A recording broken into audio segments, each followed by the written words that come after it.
I'm done. You're done? You're not jumping? I'm done. All right. Once again, my man. Yep. There it is, ladies and gentlemen. We like that interaction with the champions, hard worker, humble kid. He's been supportive of Bay State running. We're so valuable, priceless to have Adam on our side. And we appreciate all you out there, parents, family, kids, support Bay State running. Yeah. But yes. In response to AC Morris, are we going to get a forum, a chat going on the Bay State running page? Yes, the plan is to get a chat eventually. We're always trying to add new features to the site. So we're trying to do our best. Joseph Carroll asked us if they're going to see us at BU tomorrow. There's a chance we might go there. Yep, Chesrick's going to run the mile at BU tomorrow, going for that mile record. And we're going to keep going with Thank you to the Yang family as well. We're going to keep going with people joining us up here. We got the legend Coach Sapati from Pembroke. We got Pembroke's finest in the house coming to the booth. My main man, Coach Z. But on the line, Shep, first heat of 2, girls 4x8. Yeah, I'm going to run through the teams again.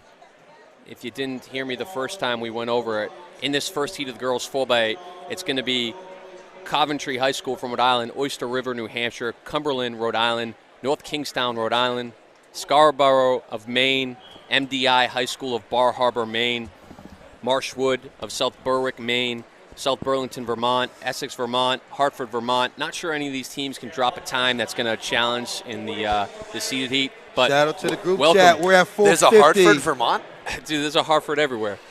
That is true. Welcome, Coach Zapati, Pembroke Titans. I just love that we have a third headset right now. We can all hear each other. This is great. Tracktown USA. Tracktown USA. Tracktown New England. Yes. Hosting the Division III relay championships this outdoors. Okay. Should be a good time. You got a couple buddies on the chat right now. Coach Miller, Coach Rooney. Oh, do we? Oh, outstanding.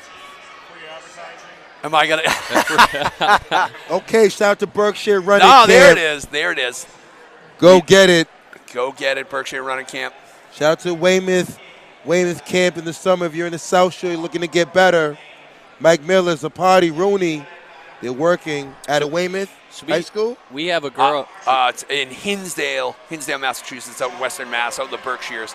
So that looks like it's Cumberland, Rhode Island, out here quick. And if that's Elizabeth Pickering, which it says on the heat sheet, she's a sophomore. And she's saying, hey, come get me right off the bat. Like I said, they might be trying to run a quick time.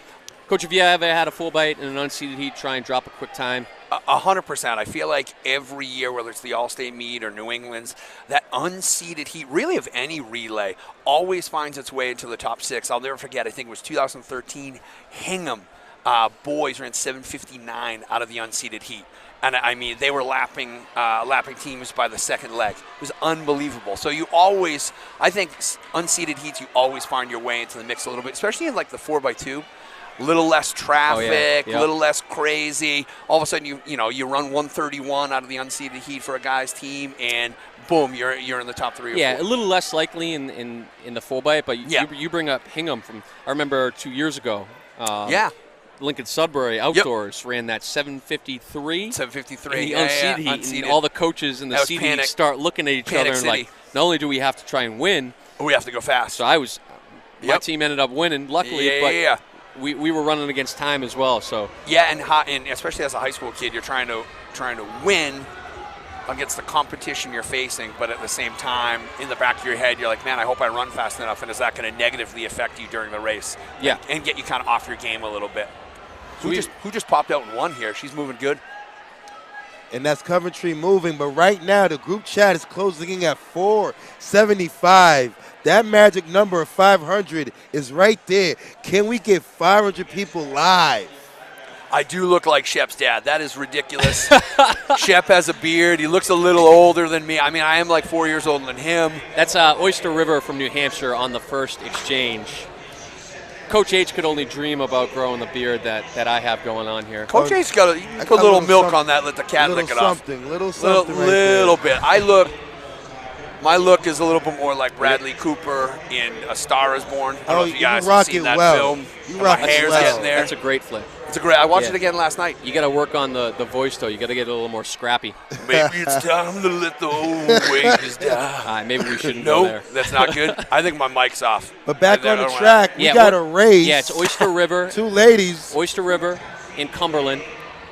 A New Hampshire team and a Rhode Island team. They're setting the tone. Not far off of them is Scarborough, Maine.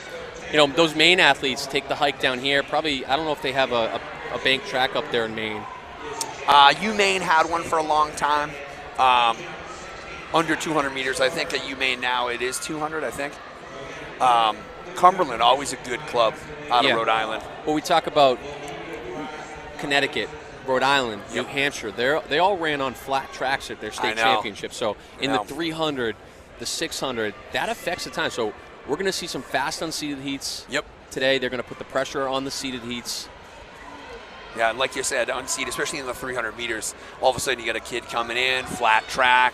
He gets on this absolute, just, you know. Takes off. This is like a quarter-mile drag strip for him or her. Looks like we had another lead change up top, I believe. So we'll see that hip number when they roll around. A very Rhode Island and Maine heavy heat here. Glad they got the heat cranked up in this place. Oh yeah, I love the sweat. I love the sweat, baby. Good Lord. I am blowing through all of my shirts. Yep. It's a two-woman race right now. And that is the top seed, Coventry High School from Rhode Island. They've moved to the front. Cumberland, Rhode Island, chasing them. We just closed in the 500. Shout out to everyone in the live chat.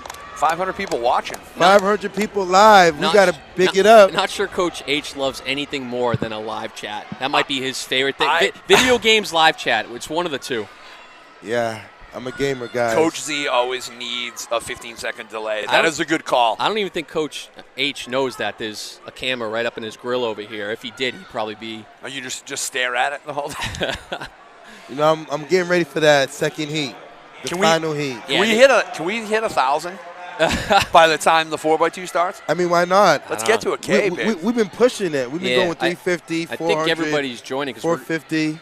You always have that one hater no matter what. You get that one thumbs down. Oh, 100%. That was me, actually, before I came over. No, I just needed to do it. I figured you that. Just had to. No, Liz, it's because you guys didn't. They had the JV team do all states last week, and they were like, it's time to bring the varsity guys back for New England, for the big boy stuff.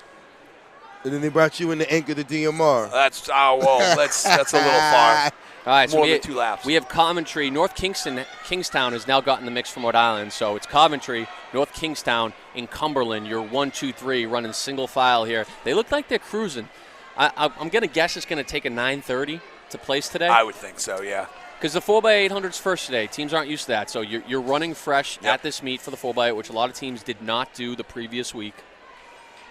It's exciting. How many sub 920s will we have today? I know. It feels like this first heat you could see, and you know, to get into the top 6, like you said, you got to run 9:30. We're on the third leg here. You're going to probably see a few teams dip under 9:20. I would think 3 or 4.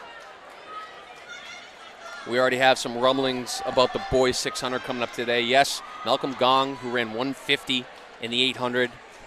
Is on the seed list. He's only the third seed with a 121, but you got to imagine he's a 118, 119 bare minimum guy. Oh my gosh, that's going to be unbelievable. Yeah, we'll see if. And then the guy, we'll talk more about the guy from Rhode Island as well. He's a sleeper, and then you have Newton North's Theo Berber, who's going to jump right on that train. Yeah, it'll be interesting to see what Berber does with that. Tons of ability. I feel like he could run.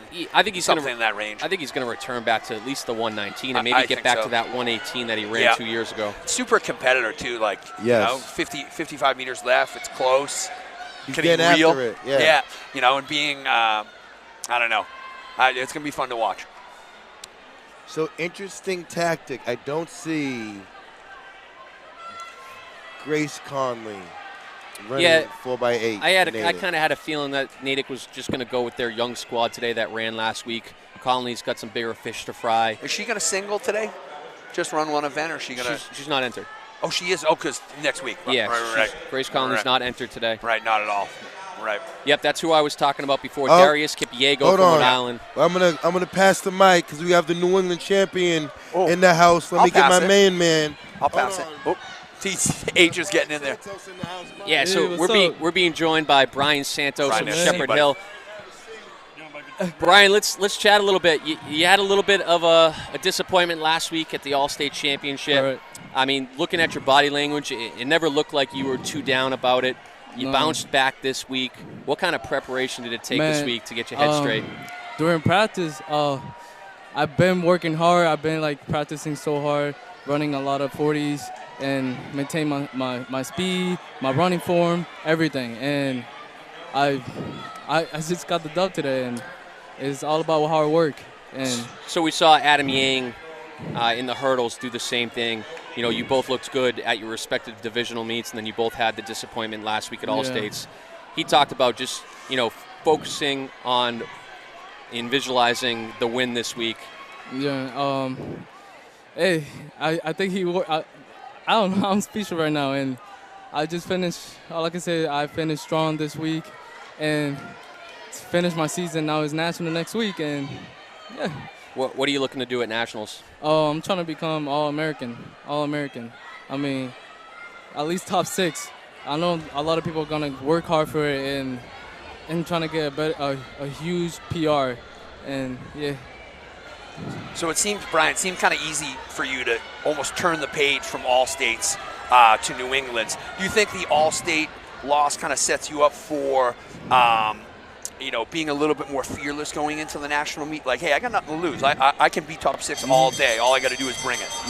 I mean, last week it was I had a bad day, and all I can say is like I just worked so hard, and Qual, I respect Qual. He's a very good competitor, and he's one of my biggest competitors for this season. And like you know, he was hurt.